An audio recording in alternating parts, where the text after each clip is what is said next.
you can make a device as cheap as possible, but your fundamental thing is accuracy. If you don't have that, you have nothing. True. So nobody compromises on that. So if you make sure that your accuracy is not compromised with, and you're giving good service, which is the second most important thing when you're closing a sale, both of these are not guaranteed by a Chinese company. And consumers are the decision-making process is not only on price. Price is a variable, but there are also variables of accuracy, after-sale service, which are equally, if not more important. Thanks. Just to extend it, like market is one mentality. Second is on the, like you said, people setting up shops in Germany or Austria and then having a subsidy here. Do you see any, I mean, is there anything from the government side you're saying will also help if there is any Absolutely. initiative? You get the raw materials, your import duty is 30%. You get the finished good, your taxes at 12%. Doesn't make sense. Yeah, You're essentially telling everybody कि यहाँ पे मत बनाओ कहीं और से लेके आओ यहाँ पे बेचो. That is I think true for almost every, definitely for the medical devices sector. Maybe one pointer for the try as a whole that they can take this as a point. Absolutely, I think raw materials the taxes should be lower. Definitely, it will happen. I think there have been multiple forums in FICCI who have larger manufacturers have taken this up, and it's just something which doesn't make sense. So you have you made some products and then you scaled up the operation to deliver them at higher volumes, right? Did you face any scaling issues in the Huge. Could you talk about that? One is how do you maintain consistency among lots? So you have something called coefficient of variance. That is our Achilles heel. Yeah. How do you keep your CVs less than 5%? It involves, so it's kind of like growing up. You start off with an organization which has a lot of anarchy, and then you suddenly figure out, okay, anarchy works well for some things where you need something creative, but when you need to deliver the same product again and again, you need consistency, not anarchy. That mindset change is not easy, especially in a team where there's young. You took us about a year to just absorb that we have to be disciplined. It's not easy because I think the only thing that can help you is if you go for ISO 13485. It kind of puts everything in place, because then you have documentation, you have policies, your raw material is QC'd, there is a certain set of processes that you have to go through. I think if you go in for that certification, which you have to if you want to be a serious manufacturer or a medical device company, I think that kind of takes you out of that anarchy role. But it's very painful, honestly. Thanks. Until you initially itself you decided the issue of non-communicable disease. Yes. Yes, there is a reason actually. So I'll just go a little bit macro. Stop me if it doesn't make sense. When a nation grows across time, initial deaths, if this is a timeline and number of deaths, initial deaths happen due to infectious diseases. Things like malaria, tuberculosis, diarrhea, which is mostly infectious. As the nation develops, deaths due to infectious diseases go down. One recent example is India got polio free. So deaths due to infectious diseases go down, deaths due to non-communicable diseases grow up. Cancer, diabetes, hypertension. In 1990, the prevalence of diabetes in Mumbai was 0.9%. In 2001, it was 9%. Now, nobody is daring to do a study, but my estimate is it will be between 15 to 20%. So, India is moving in a way in which the number of NCDs will grow up. The next step is mental health diseases. So you will see schizophrenia, depression, all of these, where Japan is right now. Lot of mental health issues. So next 20 years will be about NCDs and not about infectious diseases. That was the question. Just like you try to kind of decentralize your machines from lab to a clinic's office, right? Do you see a way where you would develop devices directly for consumers? Absolutely. So again, there is a evolution. If you look at consumer devices right now, what are the most popular consumer devices? A non-invasive BP monitoring device and a glucometer. These devices have reached the consumer now.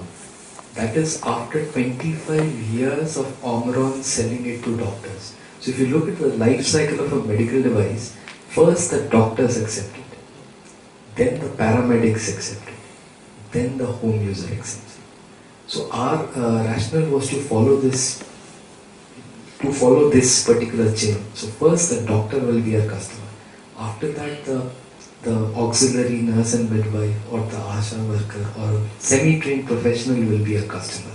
After that the home user will be a customer. Definitely 10 years from now we'll develop technologies which are for the home user. Not right now. I know they're really cool and in right now, but right now we won't target them because it has to, you can't jump the steps, not on this one. It has to be accepted by the doctor, then the paramedic, then the home user. So, are you currently selling outside of India as well? If not, do you have any plans? We are currently selling to Nepal, but that is pretty much it. We want to consolidate. India is a country of many countries. So right now we are in 5 states. We want to go to 12 states in the next 18 months. We will not target anything outside of India as of now. Once we have some sort of penetration and focus, after focusing on India, maybe a country which is similar to India after this, but not as of now. Okay, one more question from my side. The entire medical system which you are part of, you're a doctor yourself, is incentivized to disease. You make money when patients have disease, whatever, communicable, non-communicable, whatever. Now, you're a social entrepreneur. Now, the very basic premise is, if you can prevent disease from happening, you're doing a much bigger thing, right? So, what are your thoughts on that, and what is it that you as an organization can do about it? So, absolutely. So, I think this is something which is being focused by our current health minister, our last health minister. The whole point of public health is preventive and social medicine. To prevent a disease before it happens. And the disease could be at multiple levels. If you detect it early, you are preventing a complication. So the idea is to, the best case would be to educate people in such a way that, prevent diabetes, exercise daily, don't eat junk food. So that is level 0. Level 1 is, that people are not going to listen to this completely. So keep diagnostics in place so that you can detect it as early as possible and get that treated, and if possible get the behavioral change needed, which is very difficult.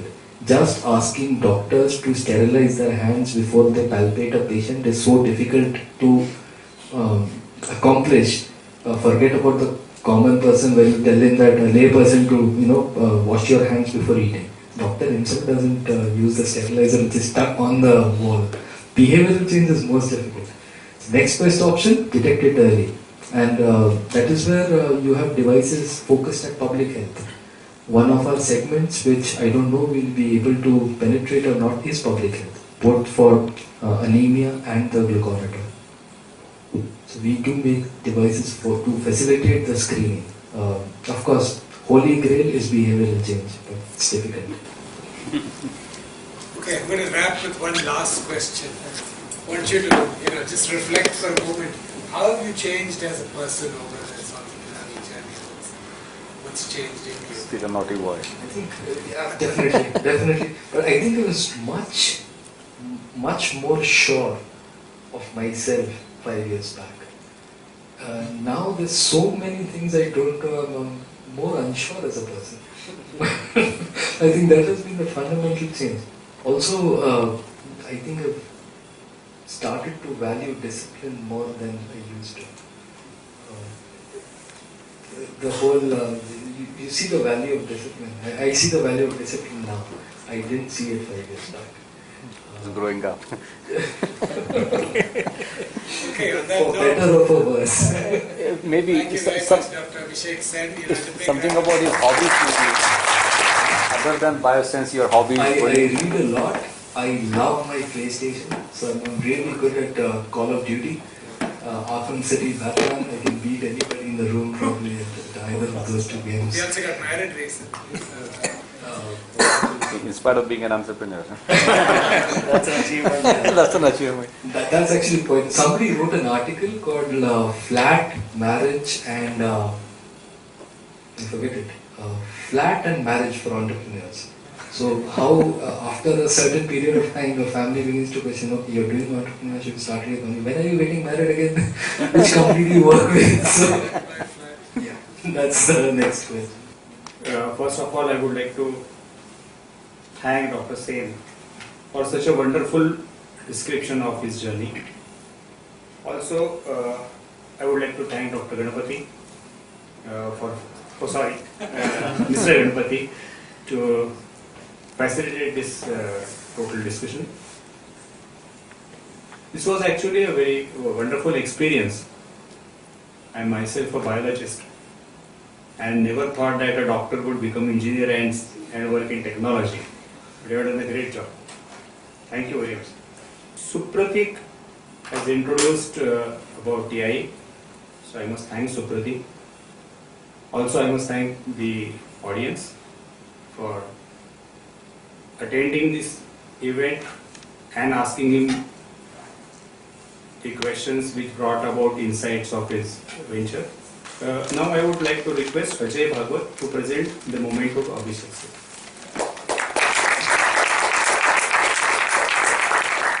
Once again, thanks everyone. Thank you.